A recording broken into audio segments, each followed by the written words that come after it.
Përshëndetje të nderuar. Sonte do të fokusohem kryesisht në Shtetet e Bashkuara të Amerikës. Për t'ju treguar disa momente, disa fakte të çuditshme, por të vërteta në lidhje me atë se çfarë është duke bërë Donald Trump me Amerikën dhe çfarë është duke i bërë botës. S'po them këtu as në kuptim negativ se është të bo, as në kuptim pozitiv. Por do të shtroj një analizë, ta quaj, më lejoni ta quaj, serioze, që prek segmente të thella dhe mjaft të ndjeshme. Si sugjerim, nëse dëshironi me kuptue se çfarë është të vlue andej Atlantiko, koncentrohuni në këtë temë, duke kërkuar nga jo, duke ju lutur që ta shpërndani dhe ta bëni subscribe kanalin tim në YouTube. Mirë po, para se ta filloj nga atje, më lejoni ti përmendi dy ngjarje që disi kanë zgjatime rrezesh edhe në këto që po dua të flas sonte për Amerikën. Nëse jo ndikime apo zgjatime të drejt për drejta, për nga aspekti i ngjashmërisë në përmbajtje dhe në formë, shumë kanë të përbashkëta.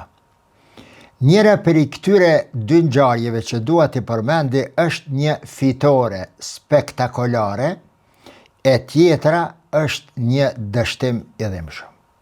E para ka të bëj me atë kur Recep Tayyip Erdogan i fitoi zgjedhjet në vitin 2002 dhe u bë kryeministër i Turqisë.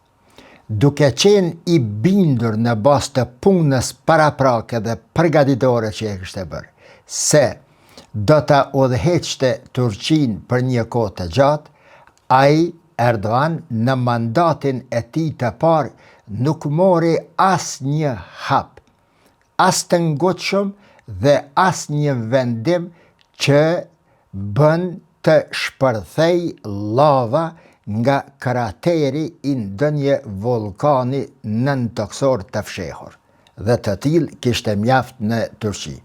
Pra, në mandatin e parë, në 4 vjetet e para, ai e observoi situatën nga përsa afërmi, ndërsa tek në mandatin e dytë filloi t'i hy disa gjërave bashkë si bukla mive. U aqiti krejt të palarat mbi sipërfaqe, atyre të cilët po vepronin në tokën turke, dhe pastaj filloi pastrimin e Turqisë. Kështu, me fillimin e mandatit të dytë, filloi të kacafytet ashpër me atë që quhej Ergenekon.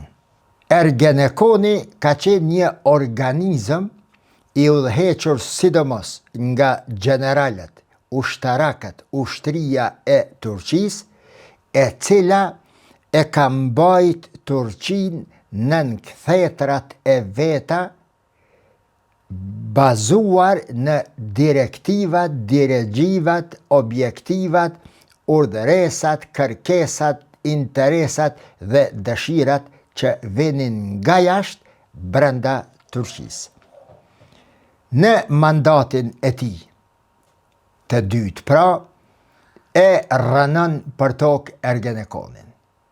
Ky organizëm mafioz, i cili ishte në gjendje që të vriste natën dhe ditën të shkonte me pa, i cili i nxiste në fakt kurdët PKK-n kurde, bashkëpunonte në mënyra të ndryshme me PKK-n kurde dhe pastaj të nesërmën i vriste.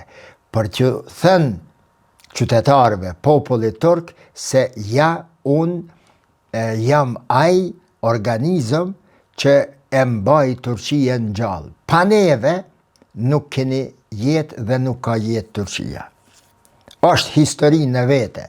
Do të ishte mirë me e bo një video edhe me i shpjegue të padëgjuarat dhe gjërat të pabesueshme se çfarë ka bërë Ergenekon, sa i fuqishëm ka qenë kjo nën tokë turke dhe fitoren vërtet spektakolare të një bote mafioze që e kishte korrën mbi te Recep Tayyip Erdogan.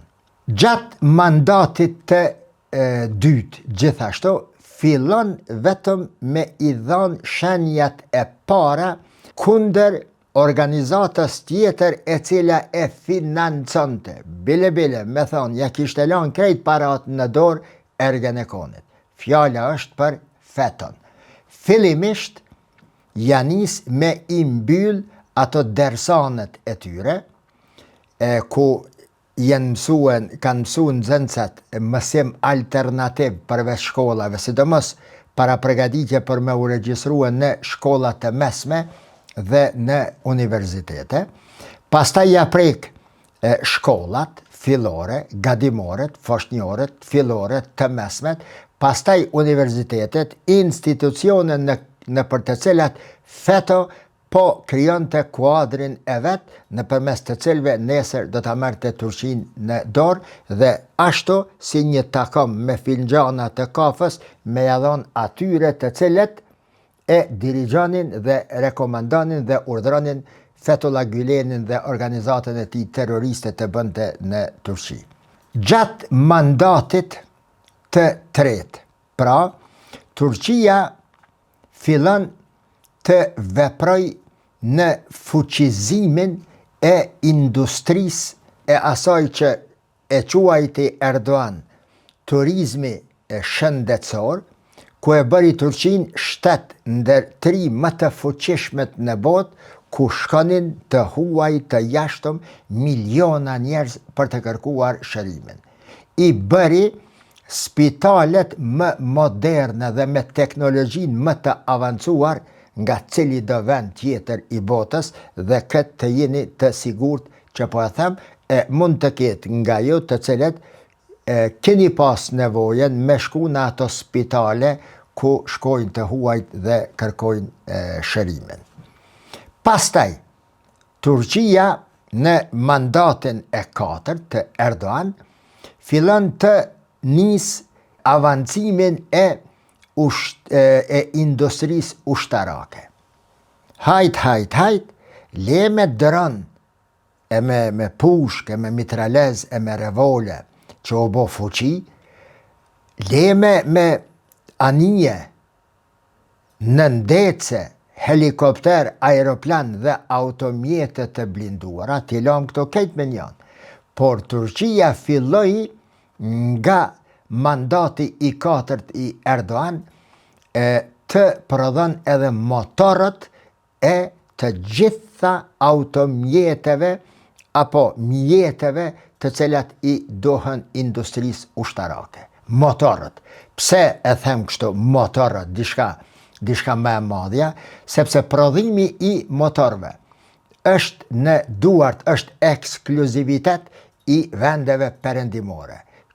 Motorëve të maqinave, tekstilit, cilat do maqinë. Motorët i kanë ndorë bota perëndimore. Për këtë arsye janë edhe fuqi të patundura dhe të palëkundura ekonomike.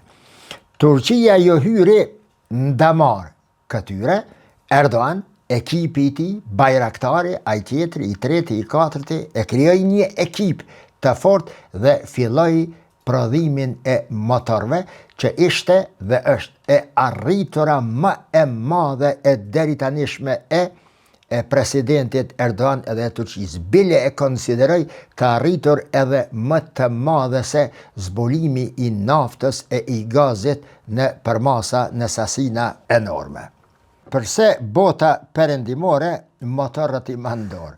Sepse çfarëdo karroserie që i bën një tankës apo një tankës, nëse burmet e ato shrafat në motorin se ki tanin, faktikisht ti i obligohesh kur ta blejsh ata me ta shkru dikon në marrëveshje se këtë tank ki drejt me e përdor këto, po nuk ki drejt me e përdor kundër këti, ta imponon edhe përdorimin. Kësaj i dha fund Erdogani. Fjala është, sante videoja është për Trumpin ka, për ushtrin Amerikane, po këto e bona si një hyrje, thash se ka zgjatime të rrezeve në atë që po ndodh tani në Shtetet e Bashkuara të Amerikës. Për temën për cilën po flas. Shembulli i dytë që konsiderohet dështim i dhimbshëm, dhe edhe ky mund të ketë zgjatime, ose mund të merret mësim nga kjo, ose është marrë mësim nga kjo, është rasti i Mohamed Mursit në Egjipt. Duke marrë Mursi për model Erdoganin, edhe ky Mursi në Egjipt ja nis gjurmëve të Erdoganit në ballafaqim me të keqen që ishte evidente në Egjipt, por e bën një gabim trashanik, që i kushton me rrëzim, me burgosje dhe me vrasje në burg. Vrasje e mistershme, jo vrasje e hapur kështu. Çka boni ky zotninja i Egjiptit? Ky ja filloi që në start, në muajt e parë, pasi erdhi president Tazercat, ushtrien në Egjipt. E cila ushtri në Egjipt është çdo gjë përveç Allah. Veç Allah nuk është ushtria e Egjiptit për egjiptianët. Çdo gjë, ama mbesoni, çdo gjë është në duart e ushtrisë. Për me bo një kompani të madhe, një fabrikë të madhe, patjetër ki me marrën partner me ca përqindje një general apo një ushtarak të lartë. Tokat i blen, ushtarakët pastaj i japin me qera, i japin për ndërtime, tregtia, politika, blerja, shitja, çdo gjë shkon nëpërmes ushtrisë. Thjesht çdo gjë është në duart e ushtrisë në Egjipt. Dhe këtë gam, ose këtë kancer, me 1000 degëzime, Mohamed Mursi filloi ta nguc, ta cërcat që në fillim dhe i shpalli luftë. Për pasoj, generali të cilën e kishte emëruar për komandant të forcave të armatosura, Abdul Fattah el-Sisi, i tanishëm president i Egjiptit, bën grushtet dhe e burgosin Mohamed Mursin me akuzën se po e prish rendin kushtetuese, po e bën vendin islamike, kneje, vllazëria muslimane, njëjtat mënyra, sepse vijnë nga i njëjti burim, të cilat i kanë përdorur kundër Erdoganit.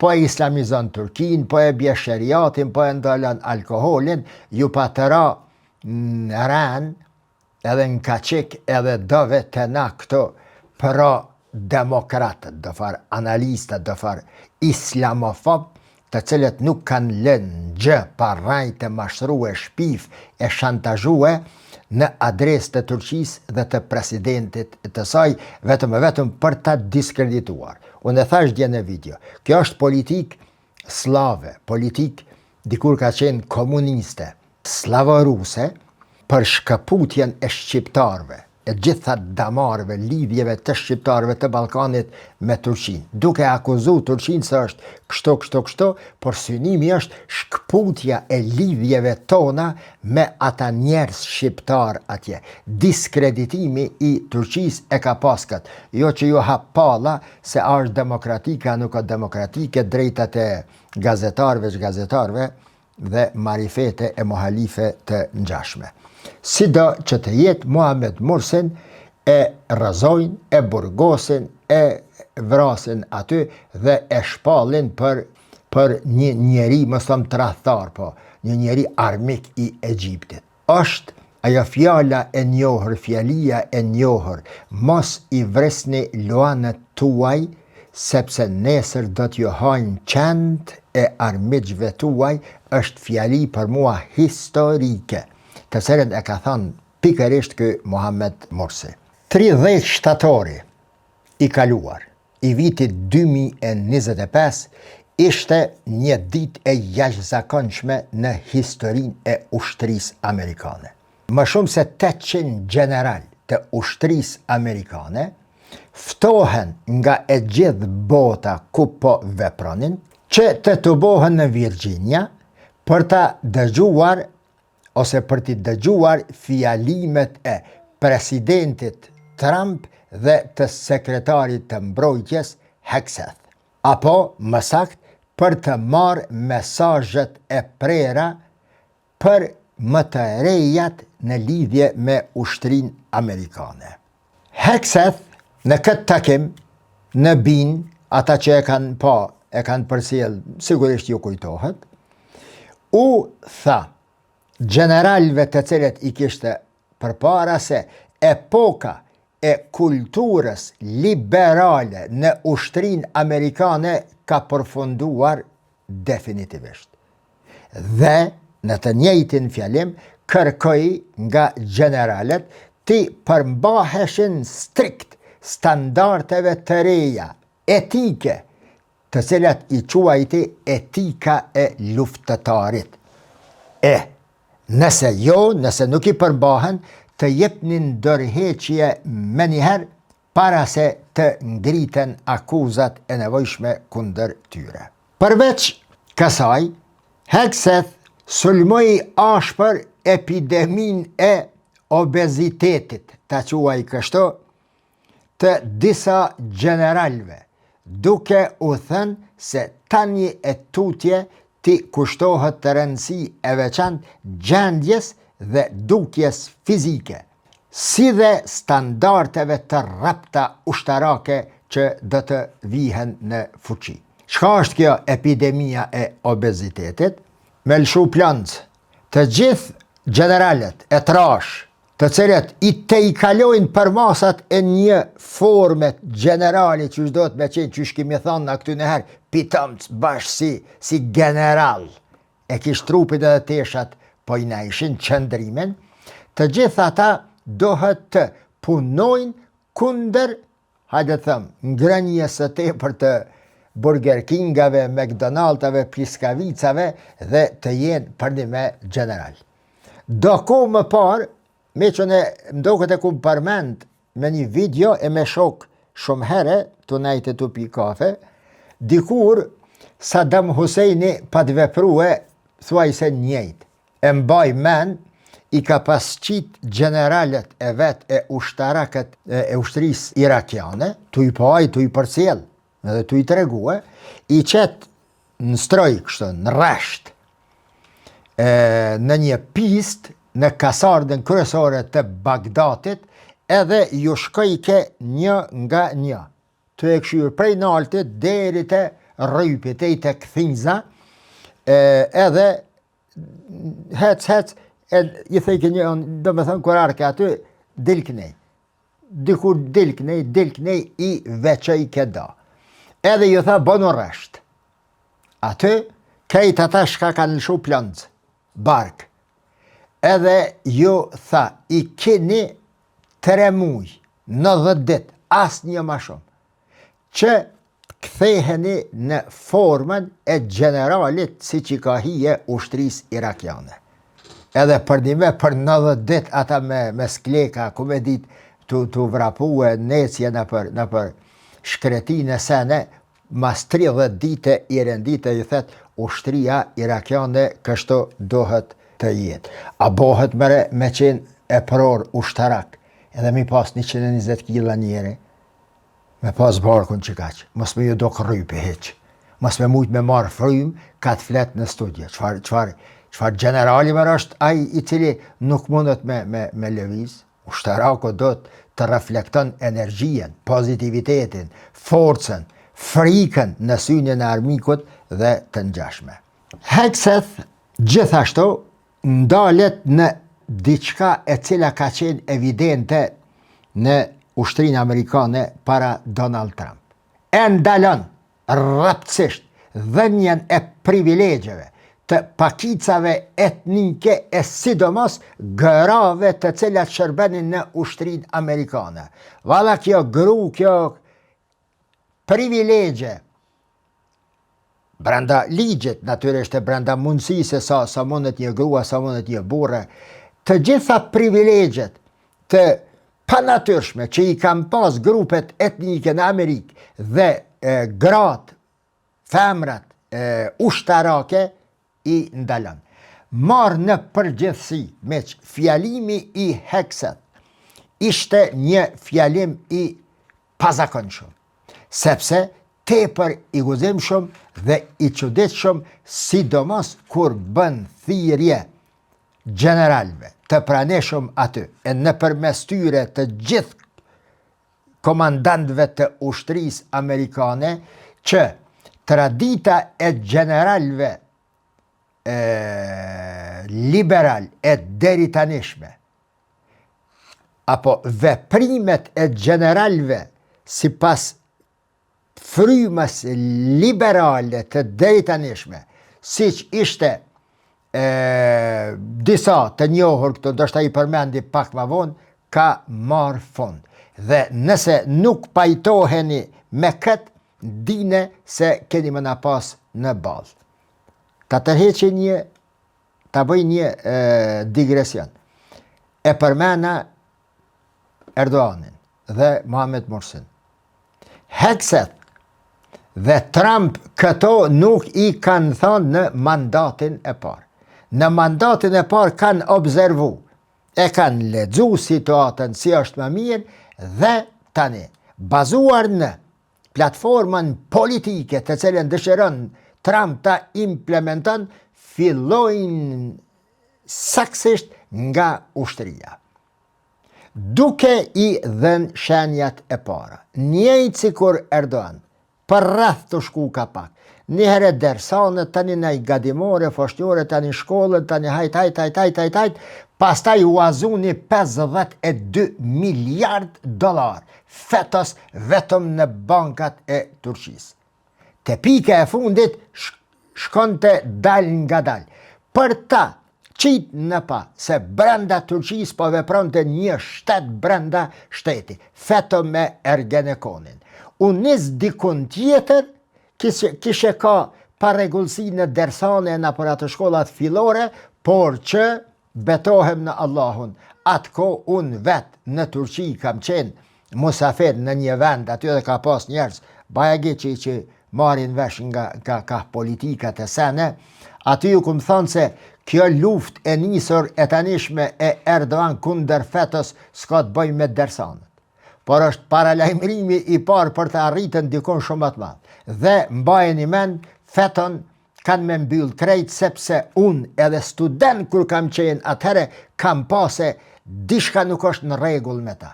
Vazhdimisht në për ato ndaje, në për ato sene, shëni po mledhëm, po bisedojmë, po mos folni jashtë. Thudi që janë dikun në të vendi Eskimos atje, ose janë dikun në Bolivi, e Turqia nuk ponin. Po ku e diti se mrena aty nuk ka njerëz të mitit e të policisë e njerëz të shtetit. Pra kjo fjalia, mos tani në shteti, mos folni jashtë, në fakt ishte përgatitje shpirtnore e asoj organizate që më pastaj del të jetë komuniste dhe shpallët e tillë. Hekset foli për etosin e luftëtarit. Duke marrë shembull, duke përmend aty disa general të kaluar, e sidomos generalin George Patton, i cili gjatë luftës së dytë botnore botës, shteteve, ushtrive të botës ju jep mend se si mbahet një ushtri nën kontroll dhe si bëhet që një general të korë fitore në çdo betejë të cilën e nis. Pas Hekset, ta thom edhe këtë që e thash në status aty, pak kafe.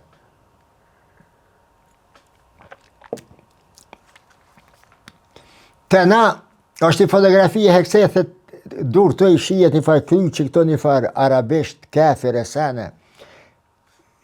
O Zot, o i keni një dhe jobre. Tja nisën shenjat e kiametit, Dejjali po vjes, dhe se Dejjali ka me pas shkrum, kafir ka me po kjo është aj.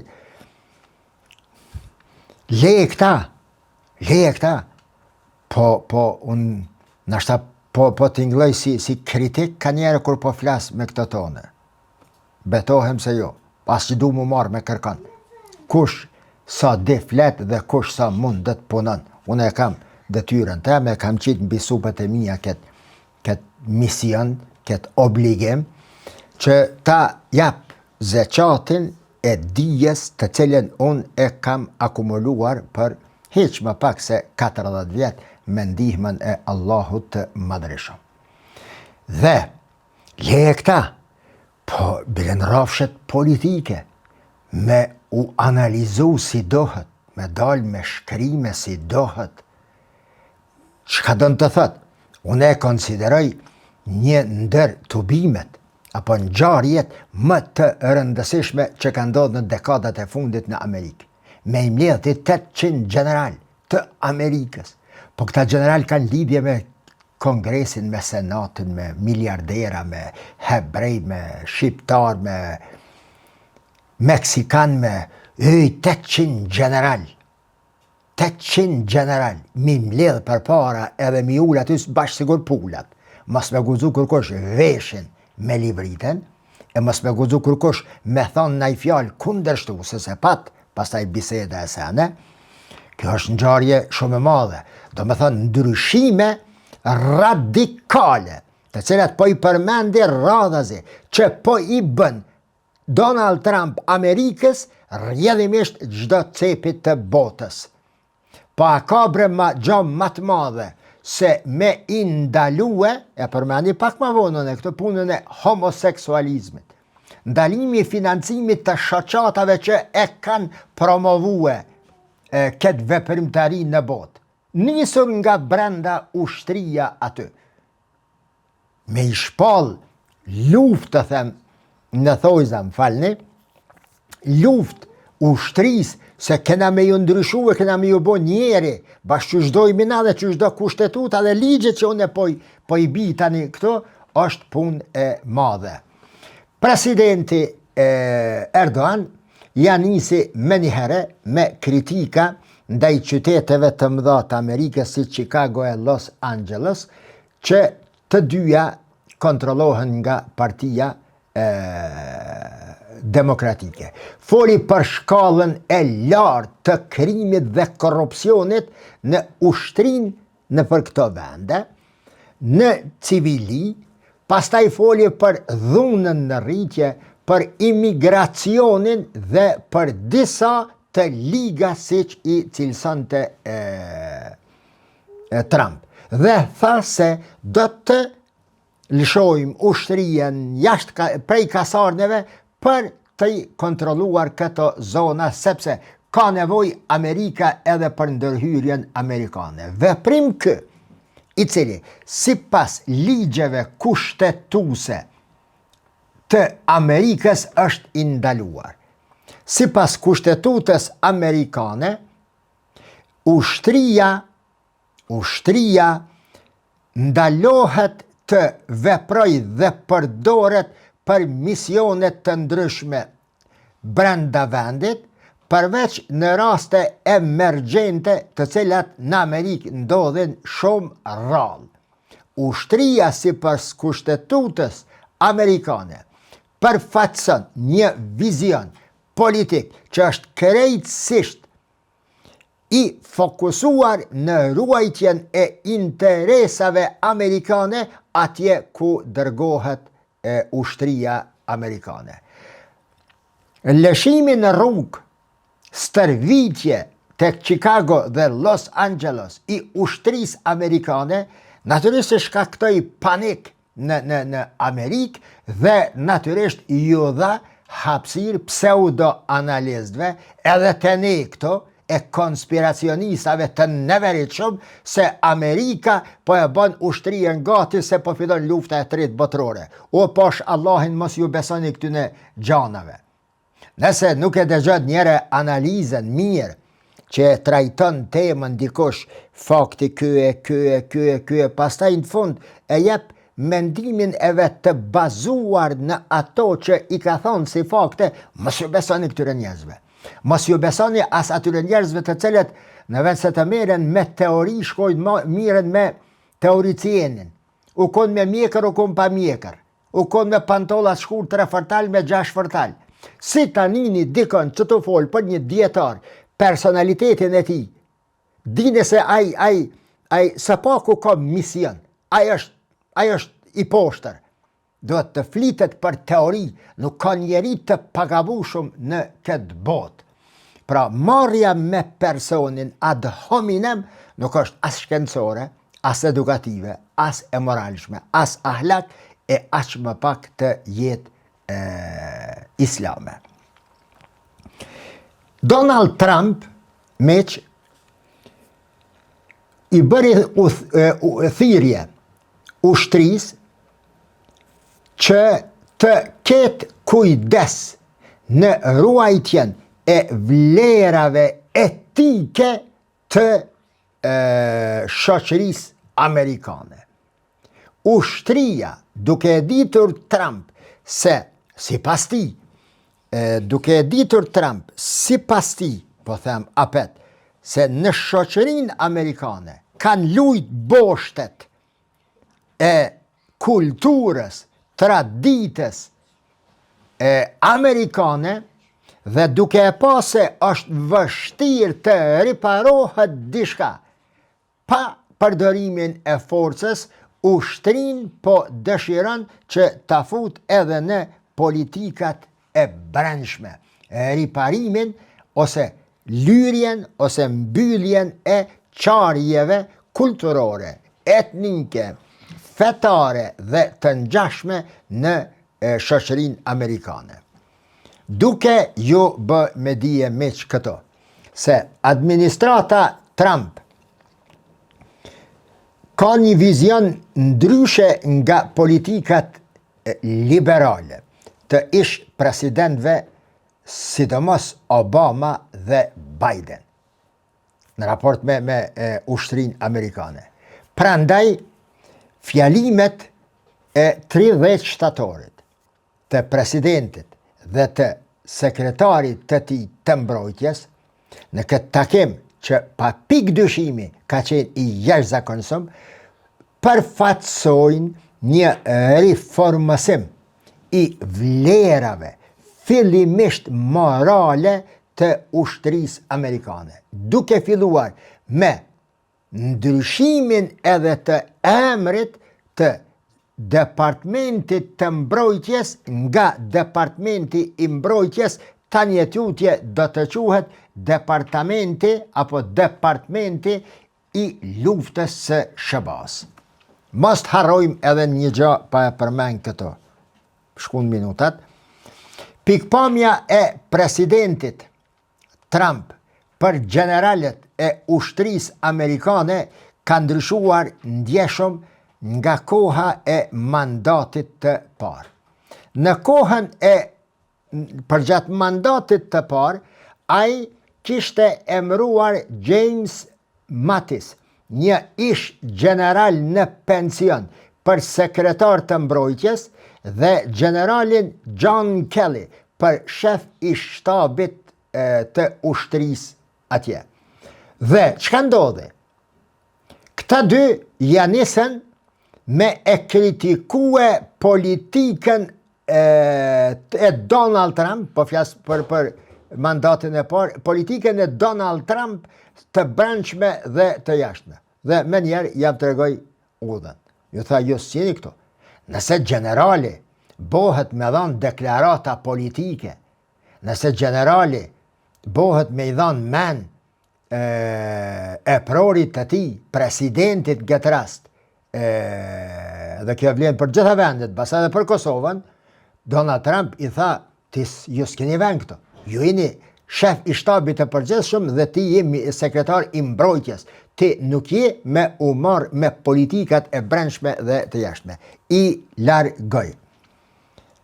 Tash që to, po duhe, masi i përmenda rastet, kështu, po duhe me bo një analizë ma koncize. Në përgjithësi meq demokracia amerikane, ashtu si demokracit e tjera perëndimore, karakterizohen nga kontrolli civil mbi ushtrit e këtyre vendeve. Roli i ushtrisë në vendet perëndimore, jo sikur dokat arabe, është i kufizuar kryesisht në mbrojtjen e shejtnisë së kombit dhe interesave strategjike jashtë vendit. E përmenda kalim dhe pak më parë. Ligji kushtetues i shebave, kushtetuta e shebave, rregullon në mënyrë shumë precize kontrollin civil mbi ushtrinë amerikane. Presidenti i shebave, një civil do të jetë patjetër një civil, shërben apo është komandant suprem i përgjithshëm i forcave të armatosura të shebave dhe është vendimmarrës i në rast të fillimit të ndonjë lufte, ndërprerjes së ndonjë lufte, tërheqjes së ndonjë lufte, apo mbështetjes së ndonjë lufte kundër midis dy vendeve dhe më shumë. Është ingerencë vetëm e presidentit, në këtë rast edhe si komandant i përgjithshëm i forcave të armatosura. Andaj, mosbindja, sidomos tani, e përmena Matisin pak përpara, mosbindja ndaj urdhrave ligjor të komandantit të përgjithshëm në letër ka qenë edhe përpara, tash veç po futet në praktik, është krim i dënueshëm ashpër sipas ligjit ushtarak të shebave dhe quhet dhe cilësohet si tradhti kombëtare. Dhe për tradhti kombëtare në sheba nuk ka mëshirë, nuk ka shpëtim.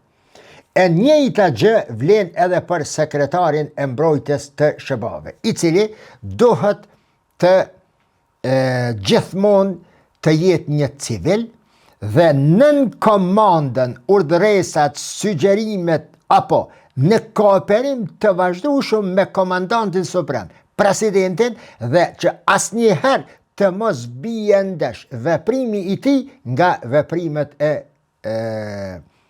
komandantit, presidentit. Dikush mund të thotë se po shtet demokratik është Amerika, djepi demokracisë, frymëzuesi demokracisë, meq, një gjatë duhet të adini. Krejt, shumica e din sigurisht, krejt duhet të adimi. Në ushtri s'ka demokraci. Në ushtri ka respektim të ligjeve, e ligjet në ushtri implementohen nëpërmes urdhëresave nga nalt poshtë. Konsultat bëhen nalt atje kush janë ata, e pastaj poshtë kanë kejt me urdhëresa. Bëne. Jo shka po ta mërmenja ape bën. Apo ta mërmenja është mira. Në më thonë, ata të cilët lypin demokraci, është e drejtë, së është e drejtë, po, të drejta do të respektohen, do të respektohet ligje, po thëmë. Ligje, o miq, kur Allahu Gjelle Shanuhu i thët njeriut khalifetullahi fil ard, kur e quan khalife, do ta krijoj me laçeve një kështu, edhe do t'jetë khalife, Zoti thët. Khalife nuk do thët një person, unë ti ose ai tjetri. Khalife, çfarë mund të me bëni person? Khalife quhet personi institucional, apo instituti, shoqëria e rregulluar sipas normave, kodeve, ligjeve dhe kushtetutave, si çdo të jetë. Aty ku ka rregull, njeri ligj. Pra, khalife është personi i cili implementon ligjësinë, ligjshmërinë e Allahut në natyrë. Khalife është ai besimtar në Zotin, besim drejt në Zotin. Do të thonë është fillimi, por khalife i thuhet atij, çfarë guxon një general, një ushtarak, një valla, unë e duk shto, jo kjo bën, jo kjo s'bën. Pra, edhe sekretari i mbrojtjes në Amerikë do të jetë nën urdhrat të drejt për drejta të Amerikës, të presidentit amerikan. Shumica nga jo e keni dëgjuar Samuel Huntingtonin. Samuel Huntingtoni, e dini, zati bëhet i njoftën me librin e tij Përplasja e qytetërimeve. fillon të merë havë edhe të përhapet në botë, sidomos pas ngjarjeve të 11 shtatorit dhe pushtimeve të mëvonshme ushtarake amerikane të Afganistanit dhe Irakut. Jipet injekshën, edhe përhapet ideja e përplasjes së qytetërimeve me të madhe në botë. Unë personalisht, prej kohës kur e kam lexue atë libër, e kam lexuar mirë ama, e deri tash kur e shfletoj ka njerë kur më dohet, nuk jam pajtu me tezën e tij, e cila e mohon përbashkësinë apo punën e përbashkët, apo ndihmesën njëri tjetrit midis qytetërimit dhe feve monoteiste. Islami, krishterizmi, judaizmi. Huntingtoni thot se qytetërimet zhvillohen pavarësisht feve, kur nuk mundet me qenë. Vetëm fet, miq, mbajeni men këto dhe nën vizon e shkruane, vetëm fet krijojnë qytetërime. Njerëzit, shoqërit, shtetet mund të krijojnë ligje, kushtetute, kultura, por qytetërime vetëm nën rrezatimin e një feje. Qytetërimi islam vjen nga fryma islame. Qytetërimet e kaluara, të cilat i përmend Kur'ani nëpërmes të përmendurit të pejgamberve, janë njerëz të cilët vinë nëpërmes fesë, janë qytetërime të cilat janë produkt i përbashkësisë së fesë me proceset shoqërore. Kur nuk mund të ketë zhvillim në përmasa të një qytetërimi, të një civilizimi aty ku feja nuk është evidente. Dhe po i përgjigjem shumë kujt nga jo, mos them nga ne, jo më perëndim feja jo, ka ra praktikimi ritual i fesë. Ateizmi po shtohet. Po kjo është shkon e vjet, për një vjet 12 me ndryshue 30%. 30%. Por fryma e civilizimit perëndimor është frymë e krishter. Ajo frymë është ende prezente. Nëse jo nëpërmes ritualeve, kishave, e sene, të shkuet, të lutet, të bo namazin e tyne si të krishter, nëse kjo nuk është evidente, sikur përpara në kohën e skolastikës e më parë, ta dini se qytetërimi perëndimor është qytetërim i krishter. Fryma krishter, dhe shumë mirë është që është kështu. Shumë mirë. Pa frymën e krishter nuk do të mund të zhvillojë qytetërimi perëndimor. Megjithëse zbulimi i lokomotivës, makinës me avulle, i Poçës, Edisoni, Tesla, ai tjetër, John Locke, Leibnizi, Hegeli, Greqia e vjetër më përpara e sene, po këta debatojnë, por edhe atëherë kur e mohojnë rolin e fesë, edhe atëherë kur flasin kundër fesë, edhe atëherë kur nuk e përfillin fesë, edhe atëherë feja është evidente aty në shkrimet e tyre, mes rreshtat e tyre, aty ku nuk përmendet feja, qoftë duke e pranuar, qoftë duke u ballafaquar me te, aty s'ka civilizim, aty ka kotësi. Ideja se feja njerëzimi do të lirohet nga feja sene nuk është princip perëndimor kë. Mashtrojnë, mos u mashtroni me këtë fjalë. Miq, kjo është ide komuniste, është slave, është e Leninit, është e Stalinit, është e Brezhnevit, është e Hrushqovit para tij. Dhe kjo nuk mujti me qëndrua ma shumë se as 100 vjet, edhe ra për tokë i urryer komunizmi. Ideologjia që mas shumti e ka dëmtuar njerëzimin. Komunizmi është shkaktari i luftës së parë botnore, luftës së dytë botnore. 100 milion njerëz i ka vrarë. Betejë dhe 360 milion të tjerë janë vrarë si pasojë e përhapjes së komunizmit. Gjysmë miliardi njerëz, meq i ka vrarë komunizmi. Dhe unë e di se kush ka qëndru prapa, përshka është rëzue cari Ruse, përshka është rëzue Perandoria Osmane, sene në lidhja me Izraelin, inshallah kemi mundësi me i spjegue në i herë tjetër. Pra, pa qytetrim, pa fe nuk ka qytetrim. Tash, që ky Samuel Huntingtoni në përplasjen e qytetrimeve e mohon rolin e punës së përbashkët dhe ndikimeve të ndërsjella të qytetrimeve dhe feve monoteiste. Islami, meq, e dini jo se krishterimi me gjithë që e lëviz nga boshti, lindja e mesme dhe del në Evropë, e që konsiderot një gabim trashanik dhe shumë i dëmshëm për vetë krishterimin, sepse ik nga burimi, atje ka mbet burimi islami dhe judaizmi, ik nga atje, kjo i jep, kur vjen në Evropë, në Vatikan e pastaj në Konstantinopoje, kur ndahen ortodoksizmi, katolicizmi, pastaj edhe protestantizmi, anglosaksonizmi dhe të tjera, kur largohet nga burimi, fillan me u dobësue si teologji, si religion.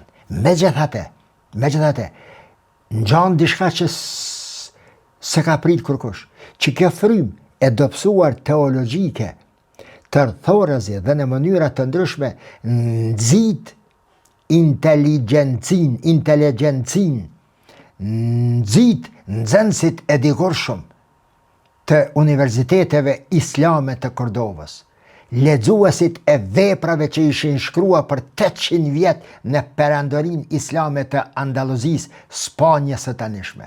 Dhe që kjo frym pastaj e zbehur si teologjike, si religion, por si frym, edhe pse iku nga burimi, që kjo frym e krijon që civilizim shka është e sot. Andaj nuk jam pajtuar une asnjëherë me këtë tezën e këtij.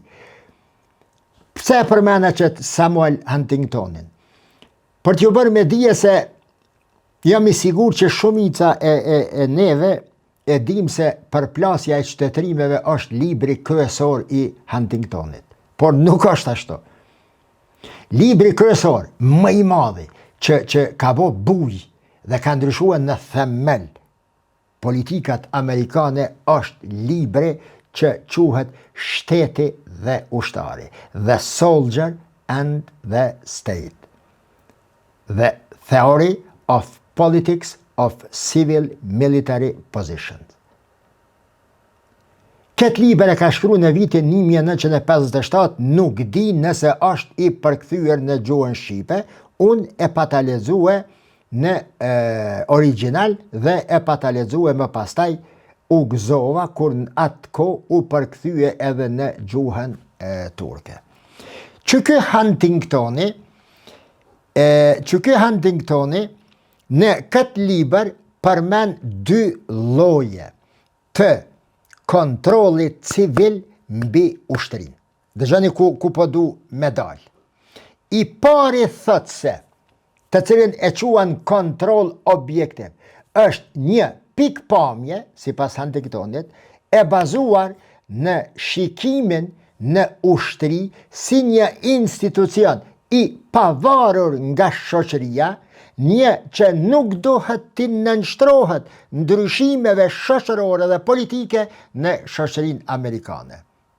Si pas kësaj pikpamje, institucioni ushtarak i nënshtrohet standardeve të cilat kanë për detyrë të ruajnë vlerat etike, me gjerma të mëdhaja, capital letters po them, vlerat etike që mund të ndryshojnë nga ndryshimet eventuale që mund të ndodhin në shoqërinë amerikane.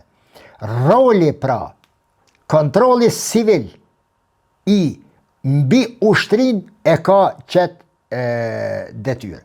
Kësaj pikpamje, ose këtë pikpamje, kjo pikpamje përqafohet nga shumë konservator amerikan, si që janë tani aktualisht në krye të Departamentit të Mbrojtjes së Shtetit.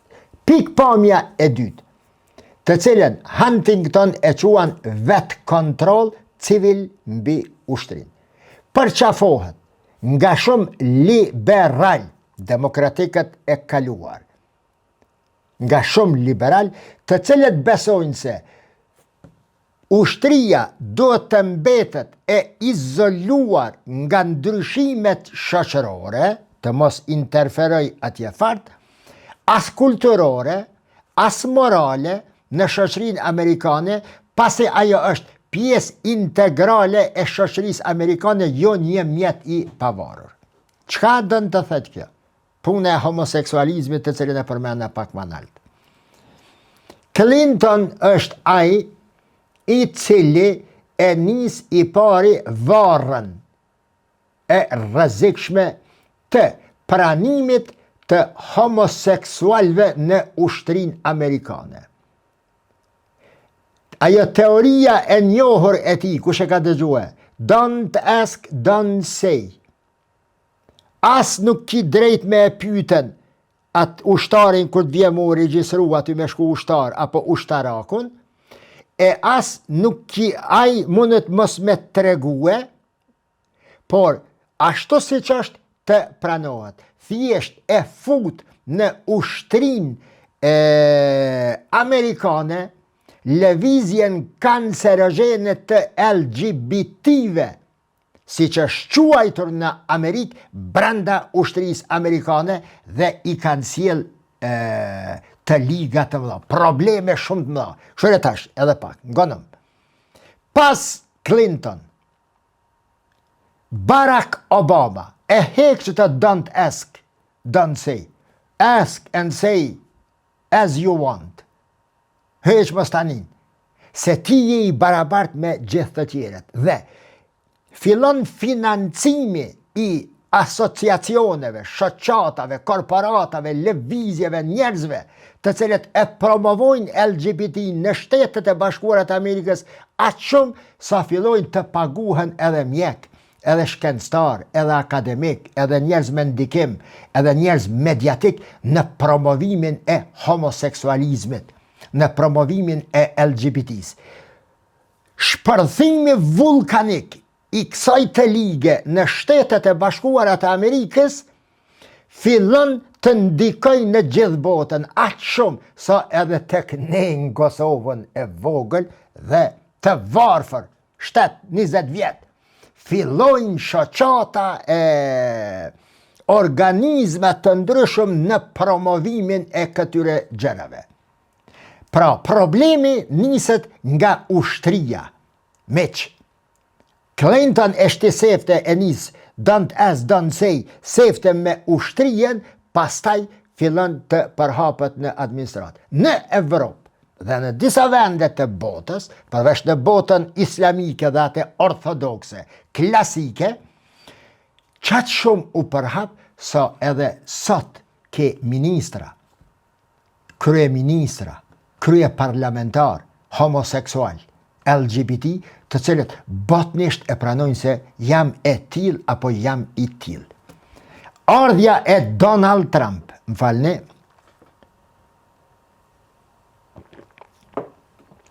ardhja e Donald Trump javnoj drynin kësa pune. Edhe tha me qfar men brena ofër 21 miliard euro na me financu lëvizje të tilla, lëvizje rebele, sene, me i majt në LGBT me jetu ata si zotnina për bot, janë e sjan të till, edhe na me i financu. Për shka dohet me i financu në këta. Edhe javnoj drynin, jam sheli muslukin, edhe ju tha, bani shka doni. Sa për mu të ranono, e bani me vetë vetën shka doni, me trupin e ju, por Amerika ma nuk i financon. Në qatë takimin e 30 shtatorit, kur flitet kundër frymës liberale, aty ju bëhet media ushtarakve, generalve, amerikan, të akomoduar në botë, në bazat amerikane. A e keni ditë, e di se e ku përmen njere, po ata shka së më kanë dëgjue, a e keni ditë se Amerika i ka 820 baza në botë. 820 baza në botë. Mas shumë të ka në Gjermani. Kueshet nevojshme për me ruajtur randin. Vjet Donald Trump, lëvizjet e tilla, i hedhin në koshin e mbeturinave veprimtarit e tyre, pa i cenue fizikisht ata. Jo. Në ushtri s'ki me hi vlla. Ti nuk mund është më kon pjesë e ushtrisë amerikane ku nuk identifikohesh sikur krejt të tjeret. Po dojmi barabarsi edhe pik. Dhe pastaj kanë fillue në botë dal nga dal gjëra në favor të politikave të Donald Trump.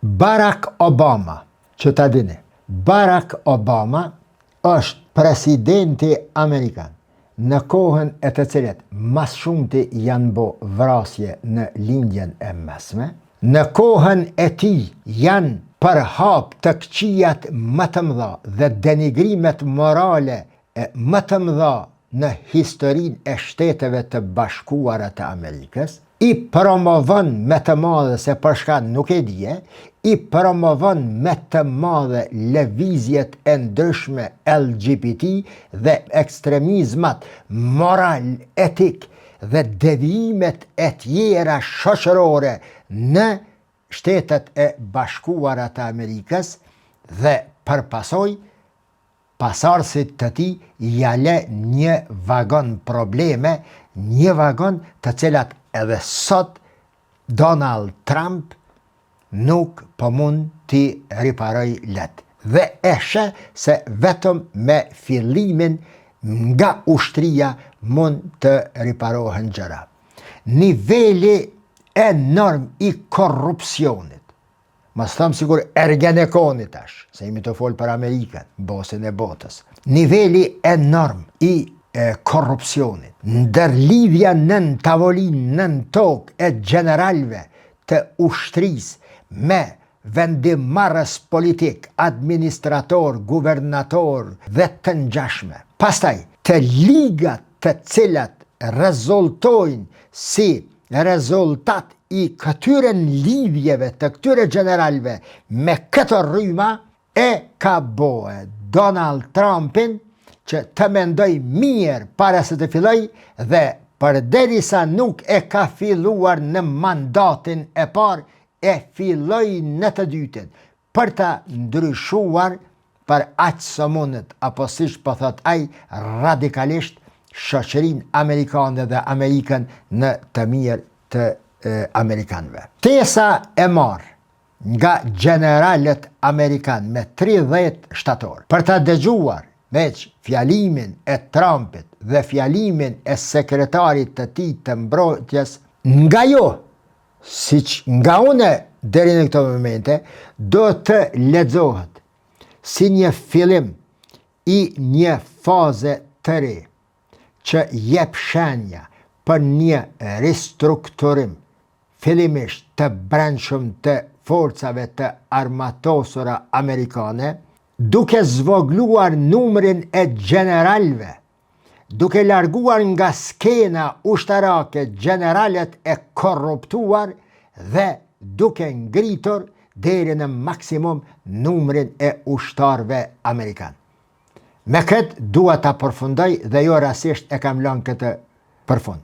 Përse e bën Donald Trump këtë dhe përse e lë në fokus të fundit të kësaj ligjërate. Sepse kur Erdogan në Turqi e ka ditë, një shtet si Turqia, e tash, mashallah qysh është, qysh nuk e di Donald Trump se nga Kanada, nga Meksiko, nga Karaibet, nga Kuba, nga Grenlanda, nga Oqeani Pacifik në tanë, nga Oqeani Atlantik në tanë, mund t'i jenë futur brenda Amerikës elementet të cilat kanë ndihmuar dosida në prurjen e Shteteve të Bashkuara të Amerikës në një pozicion ku Donald Trump thot është koha e fundit për ndryshime radikale në shoqërinë amerikane.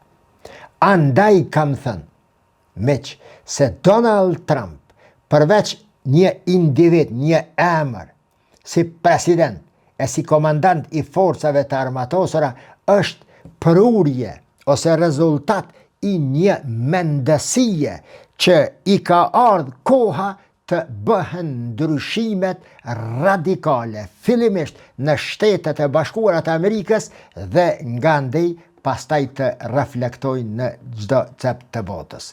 Natën e mirë.